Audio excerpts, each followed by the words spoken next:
Salve, salve galera, ao longe o meu forte abraço. Bom, estamos aqui mais uma vez com a nossa amada disciplina filosofia, a chamada mãe de todas as ciências, né? Conforme expliquei para vocês numa outra aula. Aliás, dou sempre o toque, não se limite ao que é dado aqui, tá ok?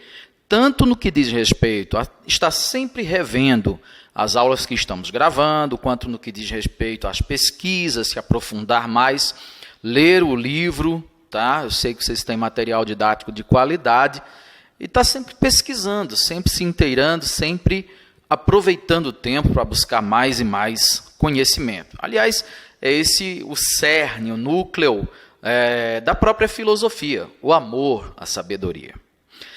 Bom, o tema de hoje que a gente vai ver é a filosofia helênica ou filosofia helenística. O que tem a ver?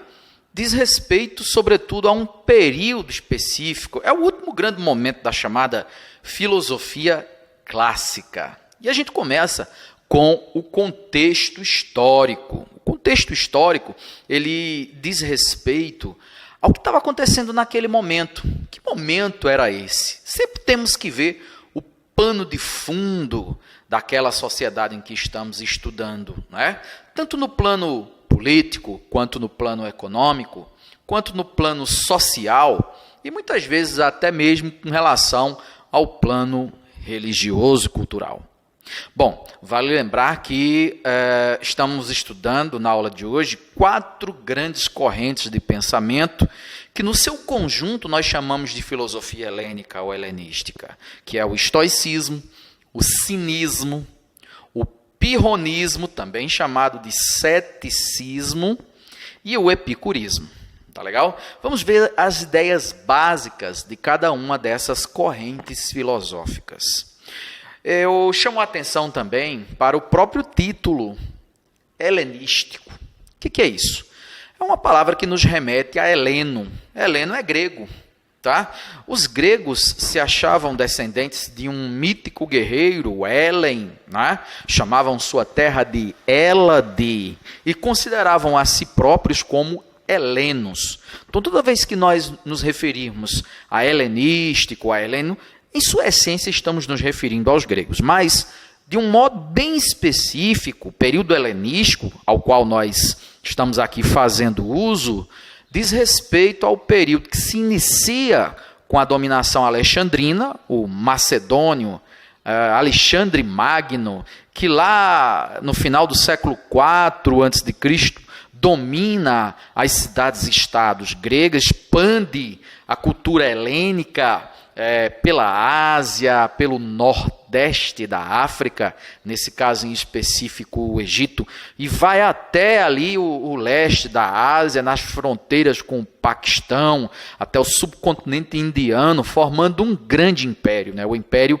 Alexandrino, que aliás depois é repartido, é dividido entre os seus generais, depois de sua morte. Então esse período alexandrino, a dominação macedônica do grego Alexandre o Grande, Alexandre Magno, até o período do século I depois de Cristo, é o período, aí compreende mais ou menos uns 4 séculos, é o período que a gente chama, grosso modo, de período helenístico. A filosofia que se desenvolve a partir daí é o que a gente chama de filosofia helenística, calcada e alicerçada nessas 4 correntes de pensamento, tá certo?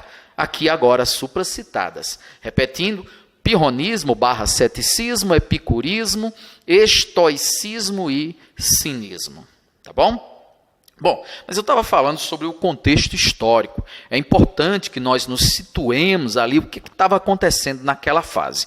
Eu disse que o grego Alexandre ele expande as fronteiras da Grécia, né, os seus domínios a terras longínquas, formando um império vasto, grandioso, que englobava diferentes etnias e diferentes culturas. Essa, aliás, era um plano de Alexandre, a formação de um império cosmopolita. O que seria isso?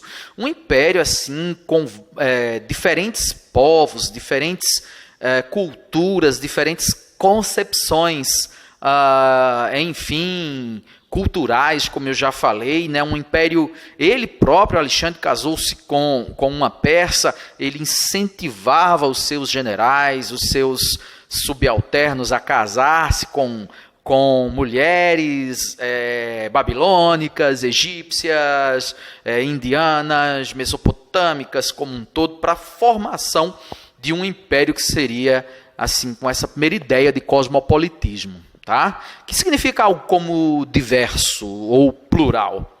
É dentro desse contexto que vai surgir a fusão de diferentes conhecimentos orientais, conhecimentos ocidentais.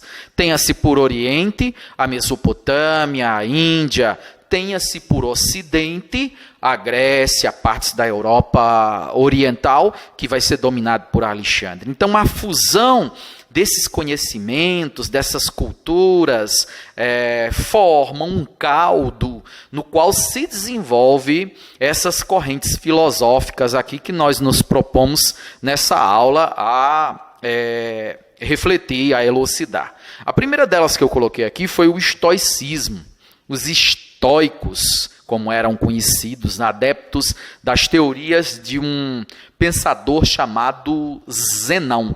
Eu até coloquei algumas características aqui dessas correntes, né? Você percebe que são 4, e aqui eu coloco realmente 4 pontos para fazer a ponte de uma com relação à outra. Bom, os estoicos, eles, como eu vou dizer, partiam de um plano absolutamente racional. Eles entendiam, inclusive, que no plano moral, no plano ético, ao morrermos, nós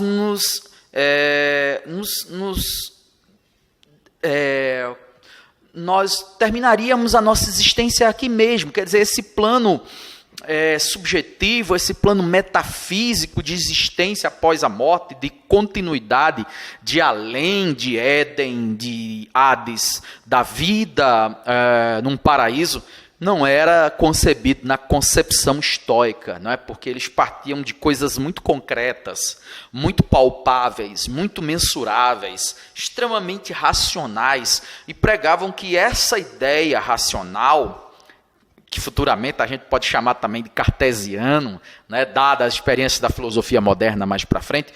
Então eles partiam dentro dessa perspectiva de racionalismo ao extremo, ao ponto de você conceber a vida como uma espécie de uma equação, que pode ser quantificada, medida, que pode ser provada, aferida, que pode ser demonstrada através de uma experiência palpável, que pode ser provado, que pode ser, enfim, quantificado, como já falei para vocês. Depois eu coloco aqui o cinismo. Hoje em dia, principalmente no que diz respeito ao senso comum, conhecimento popular, se eu chamar alguém de cínico, eu não estou propriamente elogiando essa pessoa, né? Cínico seria, no senso comum, principalmente no que diz respeito ao conhecimento de hoje, alguém dissimulado, né? Vamos dizer assim. Do ponto de vista da filosofia cínica, a concepção ela muda completamente. O cínico, kínikos, do grego, que significa viver como um cão. Então seria algo como, eu coloquei aqui, um desapego ao mundo. Seria alguém que vive com total desprezo às coisas materiais, sem se prender ao que é terreno, sem colocar o valor da sua vida, da sua existência, naquilo que é o material. Tá? Então seria uma existência, como eu coloquei aqui, com desapego ao próprio mundo, não somente às coisas terrenas, às coisas materiais. Depois eu coloco aqui o pirronismo / ceticismo. Pirro de Élida é o grande pensador dessa corrente filosófica, e eu coloquei aqui um ponto específico que é a respeito da dúvida acerca do conhecimento. Então, o cético é aquele que duvida, É aquele que questiona, é aquele que lança dúvidas sobre o conhecimento que é tido como verdadeiro, que é tido como cristalino e que é tido como absoluto. Os pirronistas, né, ou céticos, duvidavam da existência do próprio conhecimento. Então isso nos remete, inclusive, a um continuismo lá dos sofistas, tanto do Górgias quanto da concepção do Protágoras, tá ok? Muito mais focado no Górgias, que negava a existência da verdade, do que propriamente no Protágoras, que relativizava a verdade. É importante que você reveja aquela aula que dei sobre os sofistas, tá legal? Então, os pirronistas vão pregar uma inexistência do conhecimento. Então, você deveria, inclusive, viver o agora, viver o hoje, já que o amanhã é completamente incerto e o próprio conhecimento humano, as próprias verdades, as próprias potestades constituídas poderiam simplesmente não existir. Temos aqui, por último, o epicurismo, que foi concebido por um pensador chamado Epicuro, né? Daí o nome epicurismo. Então, a ideia que eu coloquei nesse tópico aqui sobre a busca da felicidade, tá certo? Então, os epicuristas buscavam o prazer, pregavam uma vida na qual o indivíduo buscasse o prazer. A finalidade única da vida e última da vida seria a busca pelo prazer. Mas que tipo de prazer? O Epicuro ele vai diferenciar os prazeres fugazes, os prazeres temporários, os prazeres que, na verdade, para Epicuro, trariam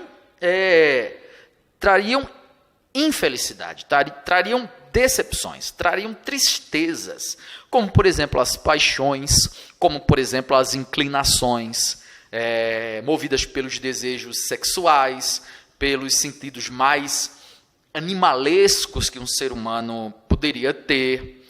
Esses prazeres, eles deveriam ser, enfim, tirados do foco. O que o epicurista pregava como busca do prazer para se obter também a felicidade, seriam prazeres considerados pequenos, cotidianos, nos quais residiria a verdadeira felicidade do indivíduo. Como, por exemplo, aquela leitura agradável que nos gera contentamento, aquela companhia que nos apraz, né, que nos gera alegria, aquela viagem que fazemos que nos proporciona grandes expectativas, aquela comida que nós ingerimos que nos gera prazer, não é? Aquele filme, claro que na época não seria possível, mas trazendo para o mundo de hoje, aquele filme que a gente assiste, que nos contenta, não é? Então, esses pequenos atos, esses pequenos prazeres cotidianos, na visão epicurista, seria exatamente o caminho segundo o qual o homem teria a felicidade. Então é isso. A filosofia helenística ela está alicerçada nesses pontos. Sugiro que você se aprofunde um pouco mais sobre esses assuntos. Você certamente encontrará muitas fontes que vão te dar mais subsídio, mais embasamento sobre essas correntes filosóficas. E valeu, até a próxima.